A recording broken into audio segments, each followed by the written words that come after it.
Hey YouTube, it's your boy Widgie here. Now, a very important video. Have we stumbled across one of the best rushes in the game so far? You know what I'm like, guys. I love a good Age 2, and we may have found it. Who knows? Let's find out. Welcome to the battlefield, guys, and this is an Aztec rush. It's another rush, and I know you guys are going to say, Widgie, you've posted so many Aztec rushes on this. Surely this one can't be better than the rest. But I have been watching it very closely, and it's been popularized by Oliveza, who's recently been streaming. He's a well-known player within the community, and I believe, quote me if I'm wrong, Oliveza, if you're watching this, but I believe this was derived by the name Daniel, who's another player who goes by certain sort of strange names, such as a sturdy table. So he came up with this. We're going to run through it with you guys, and one of the most interesting things first at the start, when we start our opening here with the Aztecs, is we've got Vils on gold. And the reason we got Vils on gold is because we're going to be going for the Aztec big button that you get from the community plaza. Now, this is one that you would maybe normally get when you're just about to push in Age 2, but it's something that you're going to get right at the start of the game. And the reason it is because we're going to be trying to maximize the XP that we're getting from our Treasure Guardians with our Aztec Explorer. So you can see 4 or 5 Vils go straight over to gold when you first start. You want to be mining 50 gold, and then you want to move those Vils over to food, and then you're going to want to build a house, and of course you always build the community plaza.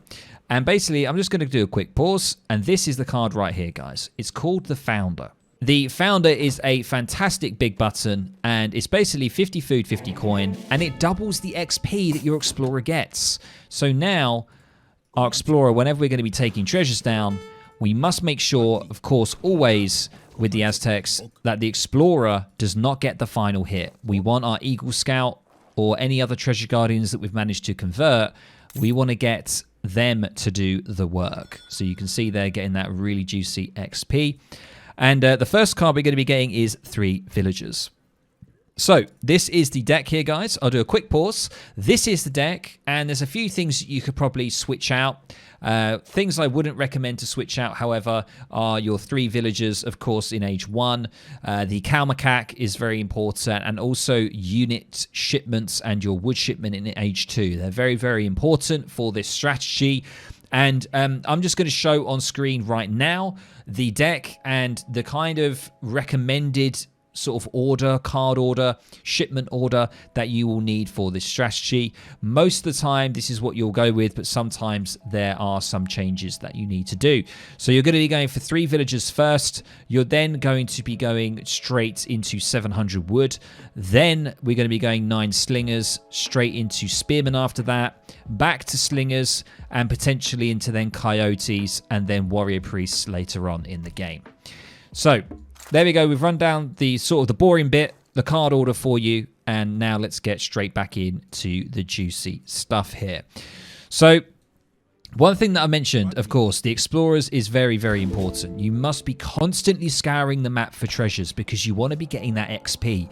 The reason you want to be getting that XP is because when you get into Age 2, you want to be able to basically get your first shipment straight away. Your 700 wood in Age 2, you're going to want to get that as soon as possible. So getting as many Treasure Guardians and XP is really, really crucial.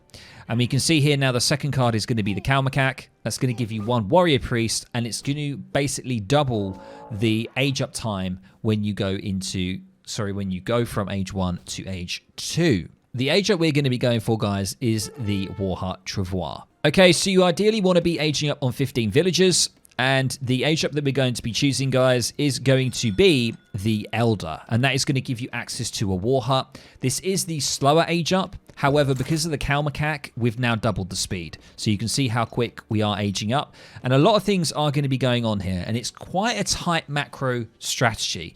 So you're going to have to practice a bit with this. I'm a little bit rusty, I must say.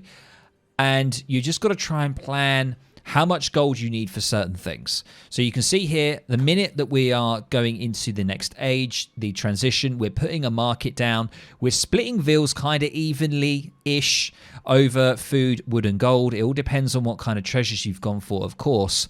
But you kind of want to be mining some gold so you can get hunting dogs. when you get the market down.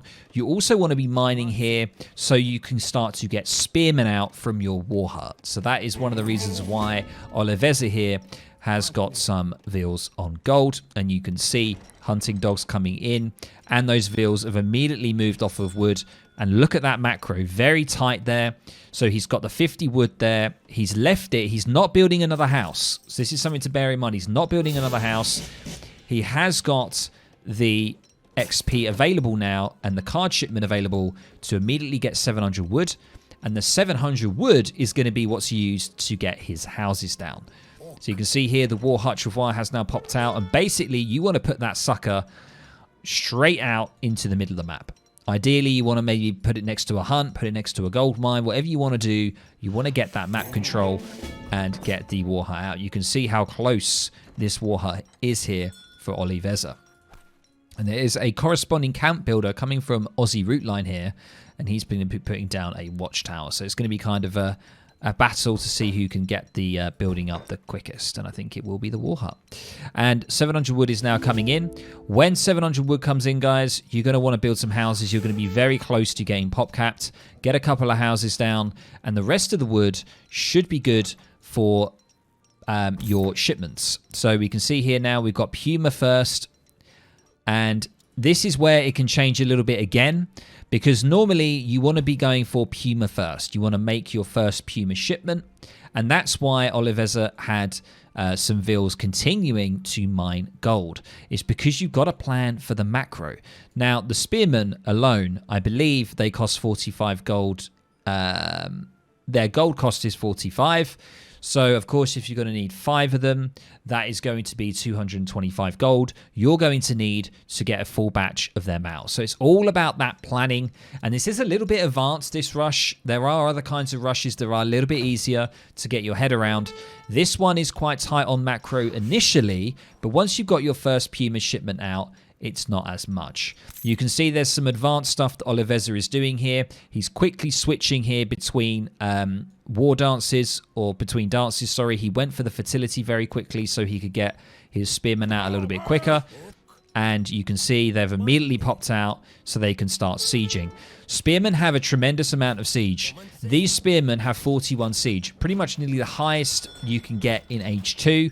So think about that when you're getting your spearman shipment out. And now he's going to be making slingers, and his next shipment is going to be 9 slingers as well. So he's going to be going for a spearman slinger composition first, and then later into the game you start to add some coyotes. And you can see now he's adding the coyotes. Basically, what you want to do, guys, just to kind of make this a bit easier, is you kind of only really want to be mining the gold to get 1 batch of spearmen out.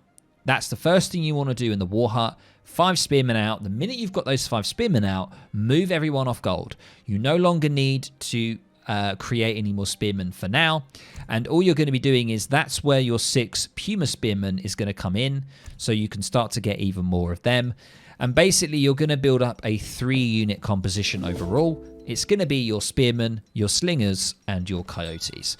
So there is a lot going on. You can see some more houses going down here for population. We are going to be getting lots of units out early, so you must make sure to keep with your houses. And you can see here, Oliveza doing a great job using these slingers to take down the desert warriors here. And he has popped some Fulani archers, but luckily for Oliveza, he still has 3 coyotes here to do some decent damage.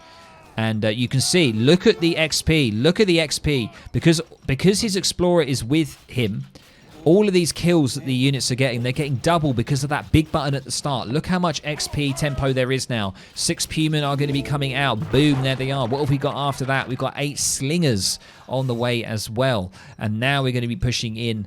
And it's always a good thing to remember about the dances here. You can see we've got the XP dance at the moment. Ideally, when you're pushing in, you might want to switch it to the attack dance. And there's so much siege here, guys. It's kind of mental. 10 Puma Spearmen doing 41 siege each. And that is going to be easily dealing, basically easily going to be taking down this university. And we can see another unit shipment on the way. 5 coyotes off the back of the 8 slingers. So it's just constant. And you really got to make sure to have the housing for it.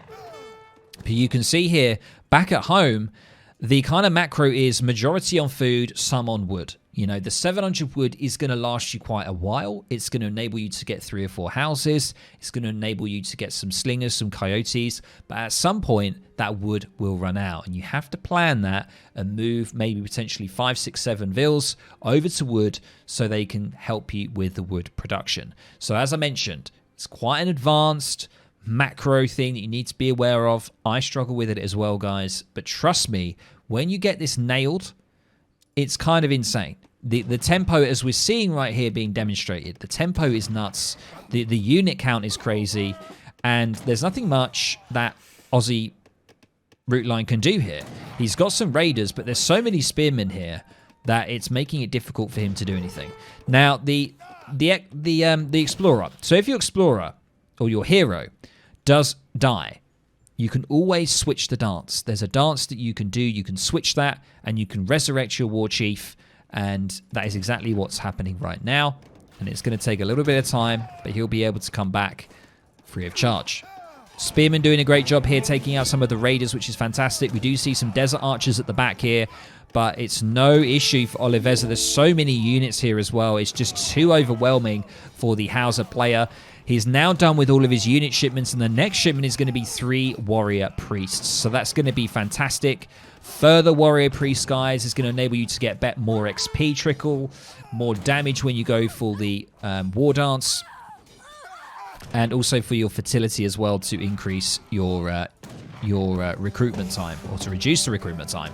We can see some griots have been put in here to try and stun some of the enemies here, but it's just too much, and there we go. It's too overwhelming for root line, and there is a GG. So I've got to say, I think this replay is the best demonstration of the build order, of the strategy, the opening, whatever you want to call it. I hope you guys found this useful. I will once again show the deck, the card order, and just bear in mind, macro is a big thing. You can see here that Oliveza has now moved villagers back over to gold. And the reason that he's done that is because you can see he's backed up a lot of food here. He wants to move some vills over to gold because he wants to start making spearmen again. So it's a really big sort of management of your macro. It's a real big thing for this rush. It's a little bit different to Haudenosaunee, for example, where most of the time you just have to worry about food and wood. Sometimes with Aztec, initially you've got to worry about gold. You've got to get that first batch of Puma spearmen out, move those vills off onto wood or food, and then just keep pumping the slingers, coyotes, and then, you know, that 6 Puma shipment will help you with your extra spearmen. And then if you need to switch back to spearmen, you can then peel off a couple of villagers, peel them off, and put them back onto gold. So hopefully this has helped you. Very quick demonstration. Please let me know down in the comments below if you've tried this strategy out and if you're going to give it a go. I really, really want to see more Aztec on the ladder, and hopefully you guys will find this enjoyable to play, and hopefully you'll get some free elo and you'll jump up on the ladder and you'll join me as well as I try and get to 1400 elo myself. All right, guys, I'll catch you in the next video on the next stream. See you later. Bye.